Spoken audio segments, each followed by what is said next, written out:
جاگنا، سحری بنانا، تیار کرنا اور اس وقت صرف اٹھنے کی سوچ رکھنا،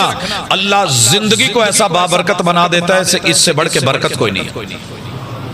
اور جن لوگوں نے حج عمرہ کیا ہے رمضان میں بالخصوص، وہ لوگ اپنے بچوں کو کتنا بوسٹ کرتے ہیں، کتنا ذہن بناتے ہیں۔ 4 منزلہ نیچے واش روم ہے مسجد نبوی کے آگے، دائیں بائیں چاروں طرف، میں آخری نیچے ہوں، وضو کر کے